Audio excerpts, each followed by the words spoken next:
under fading skies. Tattered flags waving dreams in our eyes. The crowds roar like a storm on the wind. We're the underdogs fighting again.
Hey, what's going on, guys? And welcome to a special Friday evening edition of Stateside Footy. And God damn it, I'm absolutely fired up for this one because we get back to the roots of the show, which is Major League Soccer, U.S. soccer at its best. And joining me tonight is a guy who is no stranger to the program, a friend of the program from Prost International. It's Jeff Lageson. Jeff, good evening. And by the way, happy birthday. Well, thank you for that. Good to see you, man. Yeah, absolutely. Before we get into it, just a quick reminder to make sure that you guys hit the subscribe button and the likes button as well, too, because we are in a race to 1,000 subs. And the quicker we can get there, the quicker we can do really cool stuff with this channel, membership shows, things of that nature. And, of course, along the way, once we hit milestones, of course, I will be taking care of those who have taken care of the channels as well, too. And so this is a U.S. soccer community that I love being a part of. And if it helps me promote U.S. soccer to get it out there to the masses, then that's what the show is all about. Tonight, though, we get back to a team that is near and dear to my heart, the only team that matters in Major League Soccer. No disrespect to anybody that likes Miami, LA, whatever the case may be, it doesn't matter. It is all about the Seattle Sounders, a team that is near and dear to my heart, Jeff, just like it is to you. And the interesting thing about the Seattle Sounders, especially in the first half of the season, when you look at the standings and you see fourth place on 37 points, and you're like, okay, like if for those that are just kind of casual MLS fans and they're looking at it, they're like, okay, well, they're having a pretty good season so far. But when you kind of strip that back a little bit and you see the first half that this team had, and you see the injuries that this team has had to deal with, starting essentially right out of the gates when they lose Paul Arriola for the season with a knee injury. Jordan Morris has dealt with knee injuries not knee injuries, but he's dealt with injuries in the first half of the season. And of course, just last week, he has the shoulder injury, which puts him out for 8 weeks. João Paulo with the knee injury. Yaimar goes down for a few weeks. Jackson Reagan dealt with a hamstring. Stephen Fry comes back from the Club World Cup only to essentially take a knock on the head, and now he's out with he was out for a little bit with a head and neck injury.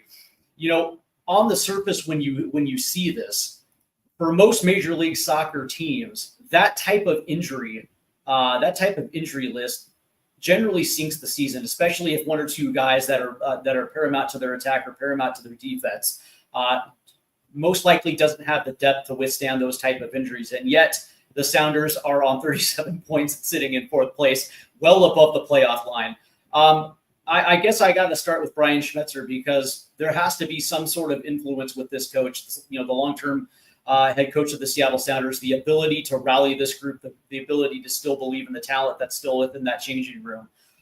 Is this literally talent, or is this head coach and making, essentially rallying the troops together? Where do you stand on this? Because to me, Brian Schmetzer is probably playing a huge role in this. You can't take away his ability to get a team ready to play. He gets his roster managed well. He's managed to have both ridiculous injuries, like that list you just saw, but also have 7-8 guys that have played or started in 18 to 20 or more of the 23 regular season matches. So he's got, the injuries have been bad, but he's managed to keep a core lineup of with a preponderance of the same players in the bulk of his matches, and to be able to juggle that, which means he's still having to rotate in, a third, 30% or so of the players. And then you get a guy like Musovski who steps up and fills into that void. Rusnak is exactly what you need him to be. We talked about this before we went on air. Christian Roldan's just that steady influence of the holding midfielder pro that shows up for work every day. And is ready to go. And I do think that Brian manages that better than many or most coaches really do. It's not just his lingering link back through time of the franchise. He is steady and consistent in his messaging and his approach, and he believes in it. And if you look at the track record that he's had going back over 20 years between the USL era, the assistant, he doesn't give up on his basic core principles of preparing a team, of continuing to play when he puts in reserves, guys down the roster. Mm-hmm. You can just go back to a couple years ago when he was the first coach to start 5 teenagers in a league match. His willingness to just still keep doing what they do, and their core principles don't change and their approach doesn't change, treats them as professionals. And that's just something that sometimes I think coaches get a little too conservative. They bunker down, and Brian just is like, y'all are professionals and you're here for a reason. Go do your job. And I do think that most athletes respond to that very well, regardless of the sport or team. It's not, oh no, you have to play. It's your turn now. Go do your job. And that is not an approach that a lot of coaches are comfortable doing because of just how fragile their employment is. That's a very good point. That's a very good point. The interesting thing is, like, I'll give you a good example. Like last season, Jordan Morris had an unbelievable season, 15 goals. I think that actually was his season high. And it almost felt like, that was the straw. He was the straw that stirred the drink last year. Most scoring opportunities were trying to either go over the top or being played through, get Jordan on the end of the ball. This season, of course, Jordan has not been around. He has not been around for the majority of the season. When he was back, he was trying to regain his feet and try to get back into the swing of season before again he goes down with an injury. The scoring responsibility of this team, it's almost like a little bit of a breath of fresh air, because it isn't just trying to go through centrally between Rusnak and Morris. It seems like it's a community effort. Last week against San Jose, Pedro de la Vega gets on the score sheet, and it was I'm trying to remember right now. It was de la Vega. It was 3 different scores that stepped up last week, and it to me it seems like this is now more of a team effort when it comes to winning games. This isn't just we're just going to play centrally and try to get the ball at the end of Jordan's foot, and hopefully he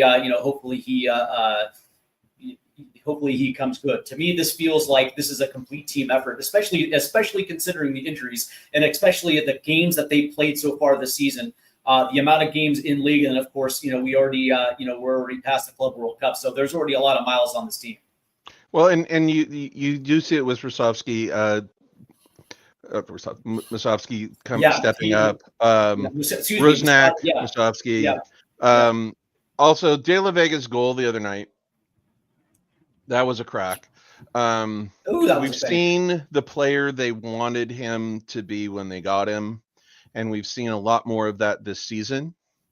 And I think this goes back to your original question of Brian sticking to his core principles. He doesn't just give up on players.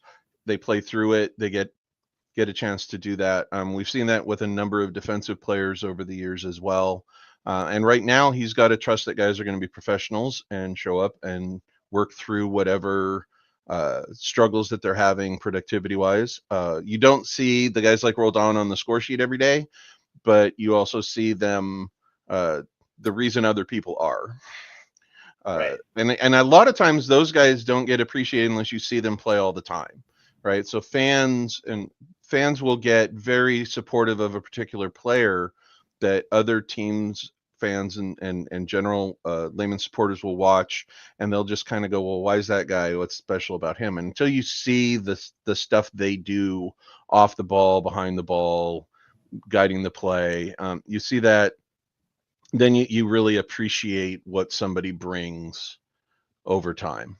And I think that right now, with the way in which that Rusnak has stepped up, he's really taken on the role of, leadership of, Yep. I'm going to have to be the guy who steps up and makes things happen. He's done exactly what they want him to do.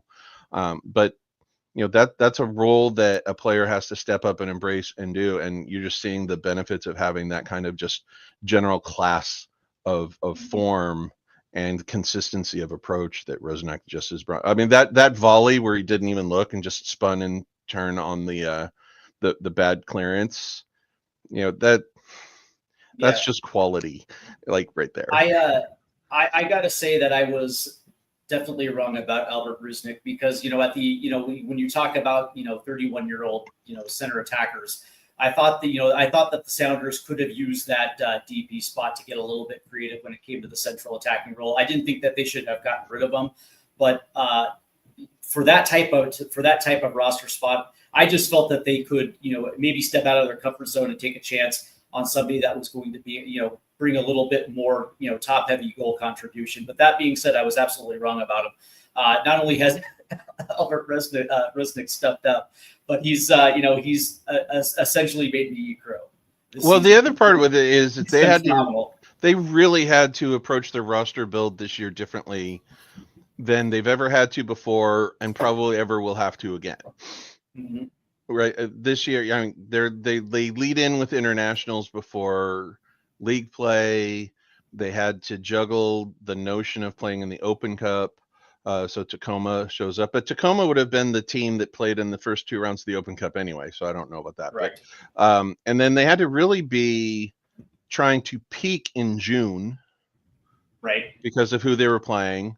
And then they had to come out of that to play league matches again before now going back into another international.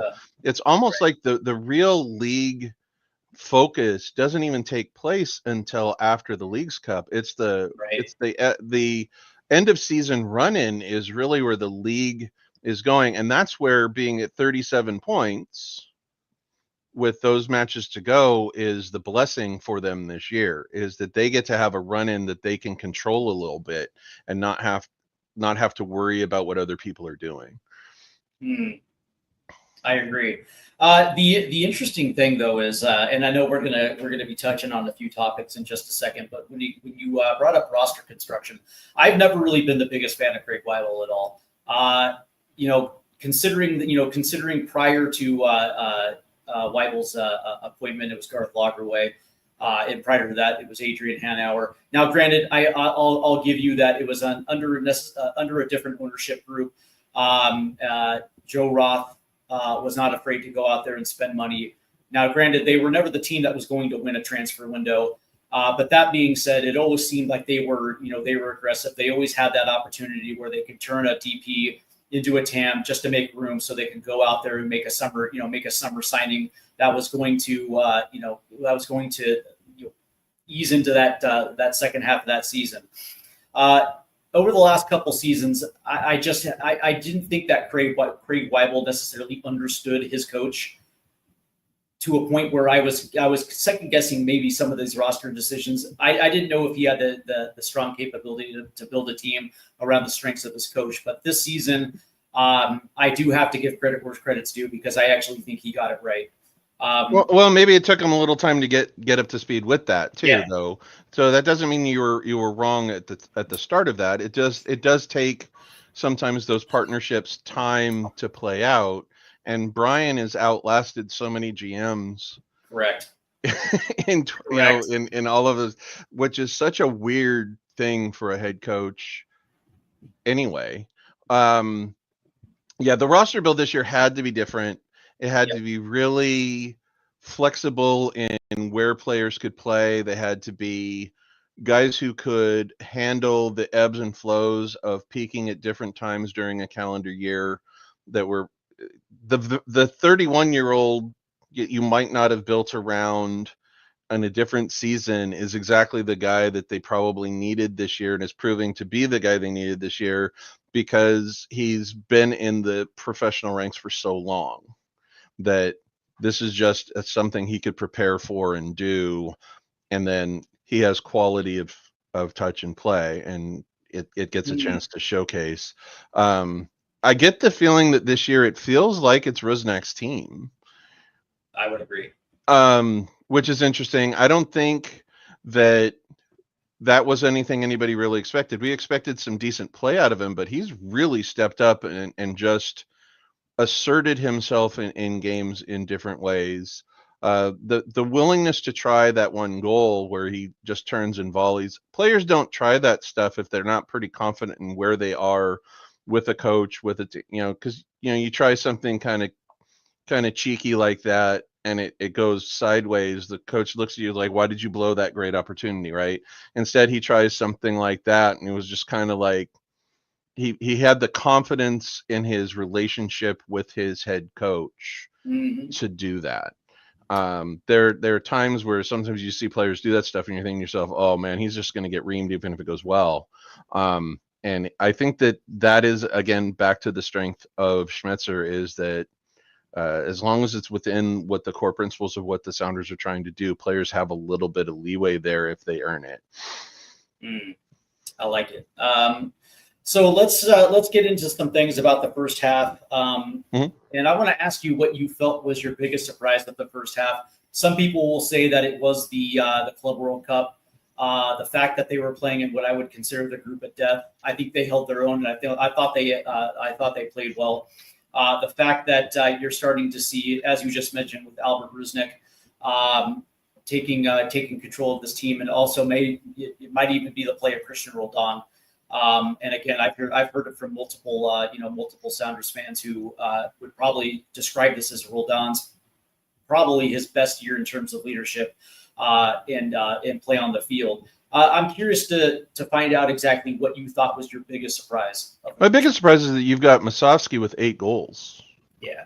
Rusnak with 10 goals isn't that shocking. Right. But the fact that you've had a guy just really step up and go from being in the rotation to seeing the need and filling that void, those goals are goals that filled a void without Morris and without and that's a big surprise to me. The fact that they've managed to we touched on this again at the beginning, the duality of injuries but a core together. It seems like they've also been surprisingly resilient dealing with the calendar. I thought they would have much more of a streaky quality to them this year as they prep for things. Like, I thought there would be real letdowns in and around. And yes, you can have the 3-goal draw. But in general, I think that the surprise has been that they've been consistent enough to be, at this point, with 11 matches left in the league season, maybe 3 wins away from clinching mathematically on an average season, the average season of where you'd be in the table to at least make the playoffs. They're more comfortable than I expected them to be able to be. They haven't sacrificed the regular season for the other cups success. They've managed to maintain that quality, and that shouldn't be a surprise, but I think it is. Individually, though, Musovski, just what a step up year, what a breakout. I would have to agree. And again, and by the way, it was Musovski that actually hit the brace last week. along with Pedro de la Vega. One of the things that surprised me about Mazowski specifically is his positioning at that position. I thought he was going to be one of those guys that were going to get, the ball's going to get played onto him, and maybe he might use his individuality to create space and create goals. But you're seeing it in all facets as a target player. On set pieces, he always seems to be in the right place at the right time. He can actually run onto a ball and score a goal as well too. It was interesting considering that Mazowski to me was always going to be that role player. And now all of a sudden, he's taken advantage of the opportunity that was being given to him. And when you think about Jordan Morris in a vacuum, and you look at his entire career, and it really has been injury riddled. I think he had ACL injuries on both knees, and it just seems that healthy seasons are far and few in between. And now all of a sudden, he's getting to that age 30 season, age 31 season, and you wonder whether or not his pace in his power is going to hold up over the long term. And now all of a sudden you got this guy who not only can score goals, but he clearly has stepped up. I mean, you're talking about leadership with Albert Rusnak. You're starting to see some of those qualities with Mazowski as well too. And you see the confidence in which he plays. And to me, it begs the question of whether the Sounders have hit lightning in a bottle, and maybe Mazowski can play his way into the long-term picture as that target. There's no reason he shouldn't be on the roster in a contributing role for the next few seasons. Contract should definitely come up. He's played his way into it, and the Sounders have tended to reward guys for doing that. And I think that is the sort of thing that a lot of clubs don't do a good job of doing. There's so much turnover, so much turmoil, that they lose their core principle, and there's always this constant shifting around. And you look at the best clubs in most places, and they have some sort of consistency in the player personnel, head coach, manager type of roles, and that's where the long run pays off for more teams. I do think that Brian does get a little more pressure on him than maybe he gives off, because he's just sort of this quiet, unassuming guy on the sideline. You don't, if you watch pressers, he's kind of taking notes and jotting down, doesn't often express a lot. The most expressiveness you really see from him is when you get the clips of him in the locker room when he's very emotional about the success of the team or a player after a match. That I think he keeps such an even keel that helps professionals, because they can just go out and do their job. And so I do think that the other surprise that I have to build on that is that the patience in De La Vega did in fact pay off. That we're seeing that player. Too often teams will have a player come in, it doesn't work out a lot, they spent some money and they panic sell, or they give up on them very quickly and it just as bad. They've played it out. He got more playing time as the season progressed last year. He's looked really good. That goal he got the other night was just gorgeous. And you can see the quality of that coming through, and they need him, right? So Jordan is out. João Paulo will be coming back perhaps, but they need De La Vega, Mazowski, and Rusnak to score goals. And they're all doing it. And that's going to be interesting, because I don't know how much they're capable of just taking a tournament off, right? So they're not going to just pass on these games against Mexican teams and say, oh, we have to get ready for the regular season run-in. I think it's just this is part of that ebb and flow of the season that they've prepared for. You might see a little more squad rotation in it just because it's an opportunity to do so. But I'm really curious to see what they do going against the Mexican clubs over the next couple weeks. It's going to be this edition of Leagues Cup is actually going to be quite interesting. But to your point about Pedro de la Vega, right? Last year for me was an aberration just because it was his first year in town, dealt with an injury. It seemed like he was gone for half the season. And when he came back, it seemed like maybe a little too much of a quick adjustment for him to get his feet on the ground. There were certain times where he kind of looked a little lost, but towards the end of the season, I do agree with you. I think he played well. This year, it's his first full season, and so he knows exactly what the expectations are. He knows exactly what's being asked of him in the role that he's been asked to play. And I think from a week by week basis, he's actually shown. I think you're right. I think he's actually shown the money that was paid via transfer.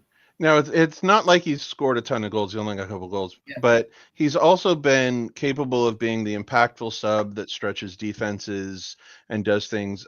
He's been able to play in 20 matches. He's come off the bench a lot and done well with it. But that sort of productivity and consistency of appearance is why I'm optimistic, because if he goes in that final third of the season and scores 3, 4, 5 goals for him, those 3, 4, 5 goals are going to determine a lot of their playoff position and who they end up playing and when they get to host stuff when they can, because he's not going to end the season with just a couple goals. He's going to end the season with several more. He's just playing too well. He's in form, and he's going to have to play more with Morris out. He's going to have to start more matches. And I don't think that's a problem. I would agree with you. And before we move on to your biggest disappointments of the first half, I do want to talk a little bit about Christian Roldan.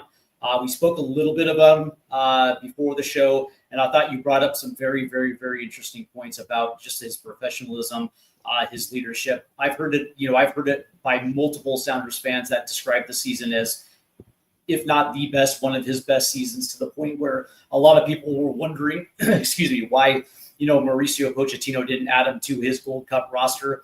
That being said, you can understand, why guys like Sebastian Berhalter and Jack McLean were picked. Those guys were original Camp Cupcake picks back in January, and so the natural progression, they've gotten caps since then. And it makes me wonder. If Mauricio Pochettino even knows who Christian Roldan is. But do you actually believe that Christian has had that type of impact season? Yeah, I think the biggest thing with a Roldan type player playing that midfield role, which is a lot of direction and holding midfield and doing the dirty work, is that you have to watch them in person off the ball. You don't really see it on camera because so much of the work he does is directing traffic and doing these things. It just doesn't necessarily appear the same on camera. He does the stuff that makes you glad he's on the field as a supporter. Mm-hmm. He's out there. I think that his stat sheet, is not exactly like loaded with goals, but I want him on the field. And 22 of 23 matches, 21 starts. That is just the consistency that doesn't get appreciated. And you start talking about Pochettino. Roldan's the sort of guy that sometimes coaches bring in last minute to World Cup rosters. Mm-hmm. Because he's got enough international experience. He's got enough experience with the program that sometimes coaches start getting panicked, right? So, next spring, he's starting to look at the roster, and all of a sudden he's worried those Roldans of the world are the guys that are suddenly in the roster pool again at the last minute. I think his only real chance is just to be that guy that a lot of coaches will just start looking at who's the veteran they can bring in, the guy that knows what it's like to be on the bench, that if they're going to play in 5 matches and he's only going to show up in 3, start 1, come off, those guys have to be able to come in and handle it and deal with it. And Roldan's that kind of guy. So his chance of making the World Cup roster is that sort of a role late. I don't think we're going to see him playing in a lot of friendlies and stuff, in part because maybe he doesn't need to. But I don't know enough about Pochettino as a national team type coach because he doesn't have a previous track record to pull on. We can't look at what he did at Spurs and stuff like that because club is so different. And that's going to be an interesting thing to happen next spring when, players get hurt, players are out of form, they have to name their 23 20, Right. and alternates. And all of a sudden there's 2 or 3 names that raise everybody's eyebrows because it's like they haven't been in camps and all these different things, and they show up at the last minute. And it's usually a veteran like that. Yeah. And I could see Roldan getting a chance from that because his play has warranted it. I would happen to agree with that. At least Pochettino, who knows who Jackson Reagan is. Yes. It was a shame that the Sounders didn't release him to the January camp, but such is life. There's at least 6 more international breaks before the start of the 2026 World Cup. Maybe we'll see Jackson in the U.S. In a U.S. shirt before then. All right, let us get to the biggest disappointments of the season and of the first half. Excuse me. And I got one specifically because I got to be honest with you, Jeff. I was wrong. I'm the first one to admit it. I thought Jesus Ferreira was going to come in and hit the ground running. He was saying all the right things. He looked good. He looked good in the preseason, and it looked like he was getting on with his teammates as well too. But then the start of the season happened, and I was, watching the first 5-10 games of the season, and it almost looked like he was a player without a home on the pitch. Typically speaking, with FC Dallas, he was their primary target man up top. He actually had, I think it was 3 years ago now, he had that 20-goal season that actually jettisoned him into the U.S. men's national team camp. I think he was also a part of that 2022 World Cup roster as well too. It was the 2022 season that propelled him into that as one of those correct. late edition type of guys, right? Since then, it's been a little bit downhill. Some injuries that have kind of knocked him off course. But I guess you can use this cliche term, the change of scenery. Going to play for a guy like Brian Schmetzer, who probably would figure out the best course to play him to his strengths. So far this season, I think he's got 1,402 minutes on the pitch, only 3 goals, 6 assists. And to me, it's been I don't know how you feel about Jesus Ferreira, but for me, it's been a letdown. It's for a guy who's played in 20 matches, he's not been a consistent starter. The fact that he's coming off the bench so much, given what they put into him, means that the coaching staff doesn't see him as a 90-minute go-to guy this season so far, because he hasn't been that guy. He's subbed off. He's a sub in half of his appearances. He has a few goals, but that particular spot at that particular resource allocation needs to be what Musovski's giving them and Rosnak is giving them. And you kind of have to hold the guy to that standard, because that was the expectation that was set, that he embraced. And you have to hope that he finishes strong. Because right now they need him to. They need him to be the guy that they thought they got in January, in October. Because so far we've only seen glimpses of it. We have not seen that. He was supposed to be the Rui Diaz replacement. Right. And he's not been the Rui Diaz replacement. He's had some good looks. He scored a few goals, but it needed to be 8-10 goals for what they put in for him. The productivity is not what they were hoping for out of him. My hope is that I hope you're right when it comes to the Leagues Cup, and I hope there actually is some good rotation and that Jesus Ferreira can take advantage of the Leagues Cup, because I think he's got the talent.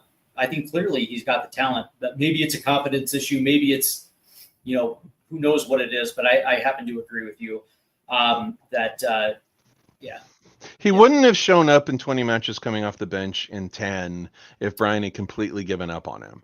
What it means is, I think that Brian has taken him out of the expected 11 and put him in the expected 18, and then he's not first choice to start all the time. And that's the surprise and disappointment, like you said. That being said, because Paolo's out, Rothrock's out right now, those guys have to do those things. Rothrock just had wrist surgery, so those guys have to do it. It doesn't matter if the first half of the season was disappointing. He needs to to step up and finish strong to justify the resources they spent to go get him. And I think he knows. I think guys know that though. Yeah. And I think that I would feel different about the chances of him doing it if he'd been dropped from the 11. If instead of being, instead of having 10 starts and 10 sub appearances, if he had like 6 starts and 8 sub appearances and hadn't shown up in barely half of the matches, I'd feel a lot differently about his chances of doing that because he's still in the rotation. Right. But they need to get more out of that spot if they want to do anything special in November. Yep, I would agree. What about you? What are some of your first half disappointments? That they have had a tendency a couple of times to give up leads. Yeah. Even though it's only a few games, at the end of the day, you can't do that down the stretch and get playoff position. You can't do that in the postseason. Giving up 3 goals in the second half, went up 3-0, regardless of the circumstances, just brutal. You can't do that very often and do it. So the tendency to occasionally do that has been a disappointment. And I think that in the end, they didn't get a point in the Club World Cup. Yes, they played well, but I would have liked to have seen something other than 0-3. They really needed to grab that chance at a point. That was disappointing that they couldn't manage that. Yeah, they needed to at least have gotten a point out of that. So as much as it was okay and it's not catastrophic and nobody feels like they were like not good to even be there, the reality is they didn't get a point. Right. And that they did need a result.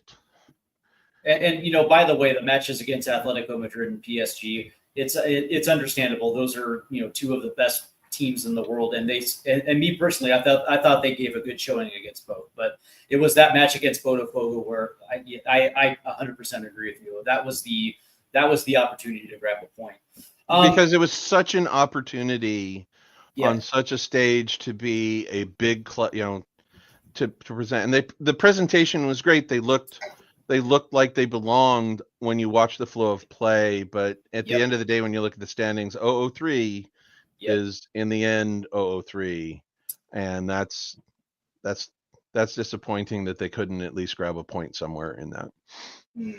You mentioned something just a minute ago about the Sounders having an issue keeping leads and leaking late goals. That was the crazy part about this last weekend when San Jose took the lead, Seattle equalizes incredibly quickly, and then in the second half they take the lead, but then they surrender the equalizer less than 5 minutes later. Here's the weird part about it. I don't necessarily think it's for a lack of focus, but this season as a whole, I don't necessarily know if I'm wrong about this, but last season, I literally made the bold statement by saying that Jackson Reagan and Yaimar are the best center back pairing in Major League Soccer. And when you looked at the wing backs, when you look at the wing back tandem as well too, with Rienzi and Nuhu, I just thought that this defense had the possibility of being the best defense in Major League Soccer this season. But again, it almost seems like they always have lapses in judgment when it comes to it. Lately, I think that Josh Bell has been getting a lot of minutes in that center back pairing as well too, because I think Jackson's almost coming back from injury. But that being said, it begs the question of whether it's not a talent issue, because I like when I watch it, I know exactly what I'm looking at, right?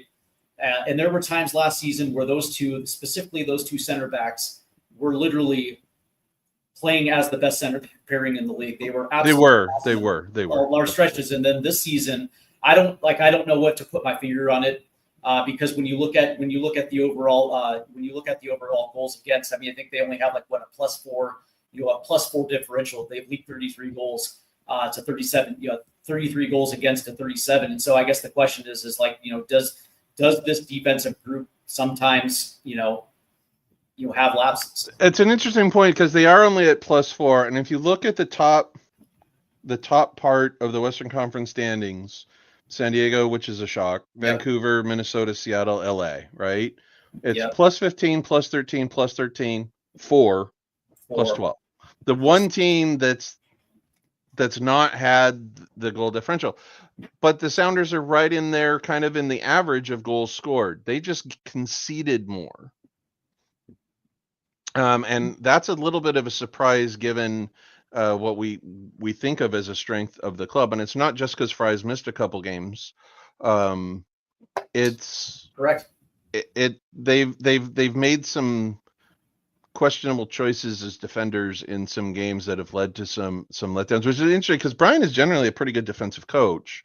That's his calling card. So again, we have to hope that in the ebbs and flows of a season, those things get addressed and fixed. If we're noticing it, I'm hoping the people that get paid to also are and are addressing it. That's what training's for. And so we'll see how that plays out. But yeah, the defense giving up so much and their goal differential not being great is surprising where they're at in the standings. Because the other teams that have similar goal differentials in the standings are, San Jose at 29 points. Yep. That sort of thing. So, yeah, I mean, I'll take it. I'll take fourth. Yeah, and I hate to say this team, Portland, that is sitting at 6th place right now on 34 points with a 0 goal differential. So, yeah, your point is valid. Yeah. Is there anything else? In this department that you wanted to cover? Yeah, I think so. I think the biggest thing for me right now is this has been such a weird year. It's been an interesting year, but there's still so much to stay interested in 2025. Agreed. So we're going to go into the Leagues Cup. This could be fun. I would agree. And I do think that run-in, where once they get the Leagues Cup out of the way, it's going to be a chance for them to set themselves up in position. I'm curious to see how Brian manages his roster through the Leagues Cup and the first few matches coming out of it to try and get those points, because mid-40s is kind of that bottom tier to clinch in most seasons, so they're not far from it. Can he get the team to get those points quickly so that he can then really set a rotation? Can they put themselves into a position where with a couple of international breaks in the fall and everything, they can still set their rotation and go into September and October and go for playoff position? That's going to be fascinating. They still have a chance to play for something special, because once they get in there, if they're healthy and get a couple guys back, they have the potential to have a João Paulo off the bench late, based upon the description of his knee. Will a couple of guys kind of right the ship and step up and have solid run-ins at the end of the season? There's a lot to play for. And I think that the fact that the Club World Cup is over isn't enough for me to say, well, so what? No, like, they've still got a great run-in to do, some interesting matches. They still have a chance to do something kind of special. And I look forward to that. I want to see what they can bring down the stretch when all of those other distractions are done. They've weathered all that storm, and here they are, and they're getting ready for the playoffs. I want to see what they bring to the end of the season and what kind of a charge they can make through the playoffs, because they've got guys who've been there and done it.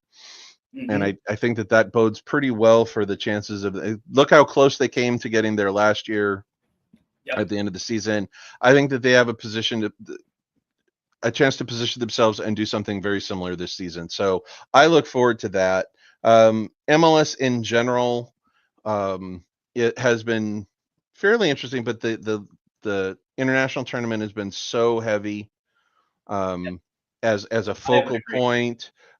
We now have some weird controversies going on over the commissioner actually talking about Apple TV numbers and a game suspension against Messi and all these different things. So there's some interesting off the field stuff going on in the league. But to me, the real interesting thing is that after all of this, we still have an awful lot to play for and look forward to, and that's going to be cool.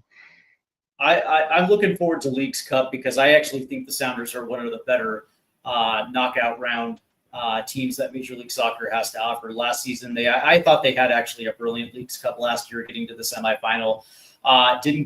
We're able to get past the LA Galaxy, but couldn't get past the LAFC in the semifinals. But still, they knew exactly how to navigate not only the group stages, but also the knockout rounds as well, too, putting themselves in a position to get to a final. It's going to be interesting to see exactly how this draw is going to play out. I'll be covering a little bit of the Leagues Cup myself. But the other thing that I really wanted to ask you, because we got about maybe 10 minutes left, specifically the summer transfer window, and I believe it's open. If I'm wrong, or it's coming open. I can't remember. It should still be open, I think. Yeah, it should be open, right? When you're looking at this roster right now and how it's set up, and the expectations that you have going into not only a Leagues Cup but also the remaining 11 MLS matches, do you feel like the Sounders should use the summer transfer window to bulk up at certain positions? It never hurts to look and consider some things, but they do have a couple of things that add a real big caveat to any of the choices they're going to make. The notion that João Paulo could be playing off the bench the last few league matches and be available for the playoffs definitely throws a monkey wrench in their willingness to do stuff if you have a guy coming back. Like, that's kind of like a free transfer when you thought he was going to be gone already. I also don't think that they're inclined to do so on impulse when their rotation and depth, like, let's see Ferreira get more minutes and produce. Let's see. Right. I don't think they're going to, but who's available, Right. is a thing. I think this is such a weird 2025 with the Club World Cup has altered the way in which transfers are done around the world. It's had a definite impact on Europe. It's had an impact on what MLS clubs have done. I think this is an outlier year, and where maybe I would have been, they need to do it anyway. They got to go get somebody, add to the depth. I think that this is not a year that they're inclined to do so because players are it's just such a different thing. I'm curious to see how the Club World Cup then affects a lot of things, like the teams that played in all these internationals. I'm curious to see what the Leagues Cup run does to teams that are at the top of the table in both the Eastern and Western Conference.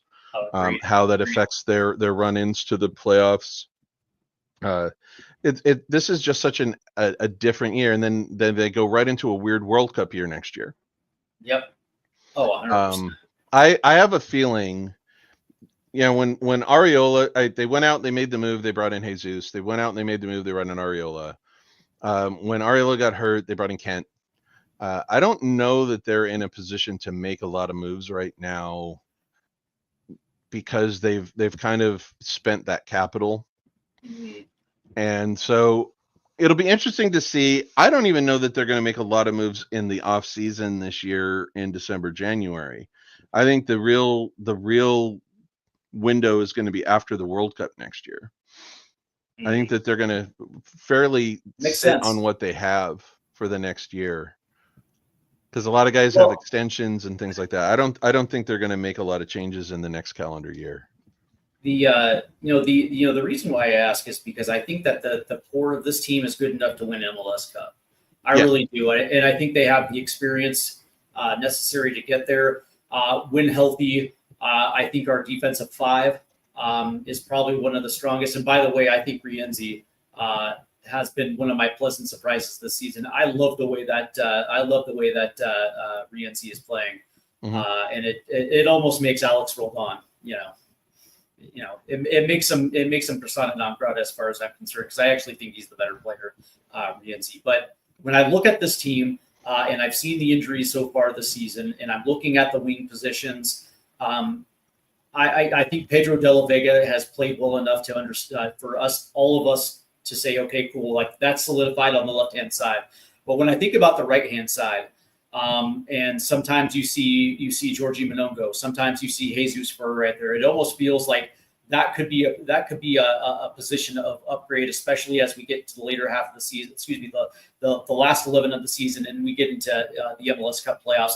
They're going to have, to me, you're going to have to find a little bit more firepower for the playoffs. And if you can find it on the right-hand side or even up top at striker, I know Jordan Morris will be back before the end of the season.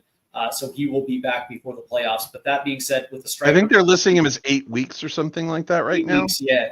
At the striker position, and you're right, it doesn't necessarily matter where you're at. The striker position is a paid premium. And if you can find somebody that's available, the price is probably going to be too high. And I don't see the Sounders necessarily going for that. But that being said, if they can find somebody that can solidify that right-hand side, even if it's not necessarily a big name, but somebody that is consistent, I'd be happy.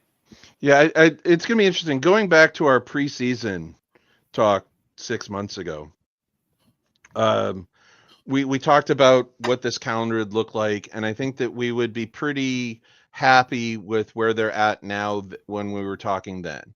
And, a good showing in the Club World Cup. Let's see how they do in the International, put themselves in a playoff position going through the summer, still being a chance to win. 7 months ago when we talked, I think that looking back where they are now, I think we were pretty pleased with that notion. I do think that we both expected more out of the same guys. That hasn't happened. It's been a pretty expected season. I just really think that if they get everybody on the same page and running, when they do, they are very, very good in MLS. Yeah. And if you take a look at who's at the top of the Western Conference right now, I don't know that San Diego and Minnesota and Portland and Colorado, as the other a lot of the playoff teams, are really going to be teams that they can't just go through and beat in the postseason. I would agree. So they can get themselves into a pretty good position with some get themselves in that second, third spot. They can be the team to beat in the postseason. And I wouldn't want to play them when they're clicking on all gears, especially if they can get guys like Morris back and give him a couple of substitute appearances down the stretch just to kind of get back up to speed. This is a team that will have depth in the postseason that not many teams will necessarily be able to do. If they get consistency out of the defense and a couple of guys start scoring a few goals here and there, they're going to be one of the better teams in the Western Conference. I do think that the Eastern Conference is much wilder to try and figure out because it's so top heavy. Those top couple of teams are clearly better than everybody else. Whereas in the West, I do think it's wide open for Seattle to step right on up and put themselves into a particularly special place, and then I wouldn't want to play them. I would agree. We just got a couple minutes left, Jeff, and so I'm going to ask you this last question. What is your expectation for the remainder, not just the Leagues Cup, but for the remainder of MLS? I think that they're going to have a good showing in the Leagues Cup. They've played well against international clubs this year. Like I said, played well. They get a chance to play a couple of those games at home. I think they can get into the knockout rounds and make a little run like they did last year, where they're playing at least the semifinal. I think that they want to, because I think there's a little bit of a bitter taste in their mouth of being, even though they played well, that 0-0-3, no points, is a little bit of a chip on your shoulder to have that can be helpful. I think they're going to make a nice run, get themselves above the playoff line, set that rotation, and then I could see them making a run at least a semifinal in both the Leagues Cup and MLS Cup. And then from there, you never know what's going to happen because you start hitting elimination games. But they are very good in those sorts of games, and they have the guys like Rusnak and Roldan in the middle. And if those guys play how they've played so far in 2025, my expectation is that Seattle can make a run at those two trophies. I would agree. I think that this team is more set up for the MLS Cup playoffs than Leagues Cup, but my expectation is that they at least get back to the semifinals of Leagues Cup. Just considering when you look at the I guess you can say the dichotomy of just Leagues Cup, chances are pretty good that more than half the Liga MX teams are probably going to be playing them like friendlies, where MLS sides are probably going to take it a little bit more seriously. And I think from that standpoint, the Sounders are positioned then, most of the teams that are going to be participating in it from Major League Soccer. So I think there's a good shot for them to at least get back to where they got last year. But as far as the rest of the season, I would like to my expectation is that they at least hold this position, if not gain a couple spots in the standings to put themselves in that third, second position in the Western Conference. Because I think if they once the playoff starts and this team is damn near close to healthy, firing at all cylinders, I think that you're absolutely right. They're a team that nobody wants to face. But I also think that this team, surprisingly, because the way that the national soccer media looks at Seattle, they barely acknowledge their existence. And so if Seattle went on a run, came out of nowhere to win MLS Cup, personally, I think it would shock the entire U.S. soccer ecosystem. The amount of points between them and San Diego is 6, and San Diego has a game in hand. Yep. Right. Vancouver's 5 points up on them on same games, and Minnesota's 4 points up on them playing more games. So Seattle has a chance just by winning a game or two of putting themselves very close into that cluster of that top 2 or 3. I don't know that they can win the Western Conference, but they can get into that second. They definitely can move up from the 4th and be in the second or third spots. And at that point in time, you start getting a lot of advantages in the early rounds. But I do think that the clubs that don't have quite the same core veterans that have been successful together for a long time, like Seattle has had, I like the chances for Seattle in the Western Conference as the MLS Cup progresses, because Seattle has that success core. And sure. I really do think that this team could end up with a trophy other than just playoff appearance. I would agree to that. That's going to do it for us tonight. I want to thank Jeff for stopping by and talking a little Seattle Sounders. We're gonna get you back on the program after the Leagues Cup so we can break down the Leagues Cup. I think that's going to be absolutely fun, and we're going to set the tone for the final 11 matches of the MLS season. Quick reminder that tomorrow at 10 a.m. UK time, it is another episode of the American Hotspur, as I welcome Ash Maddock from Spurs Kings TV to talk a little bit about a few topics that are pressing on my mind. So definitely tune in tomorrow morning, 10 a.m. UK time, and of course 7:30 Eastern Standard Time in the U.S. It is the MLS live stream again, the Seattle Sounders versus Atlanta United tomorrow. And it'll be this channel's first actual appearance of Atlanta United. Although, unfortunately, all the headlines made in the offseason has not necessarily translated into points. So that's going to be a fun matchup tomorrow for the MLS live stream. So, Jeff, I want to thank you again. And, I'm glad you got a chance to have a little fun with Spurs this year, and you guys grabbed a trophy. So. Yeah. Supporters that go years and years and years supporting a club, and they finally give you something that's always kind of sweet. So, yeah, and I'm looking forward to the start of the season under a new head coach. And seems kind of funny that you win a trophy and then immediately one of the second biggest trophy in Europe, and your coach gets fired. But such is life. That is definitely football internationally, isn't it? 100%. I want to thank everybody for tuning in. Again, tomorrow morning, 10 a.m., it's the American Hotspur, and then, of course, the MLS live stream at 7:30 at Seattle versus Atlanta United. So, everyone, have a great night. Make sure you hit the subscribe button. Have a great weekend, guys.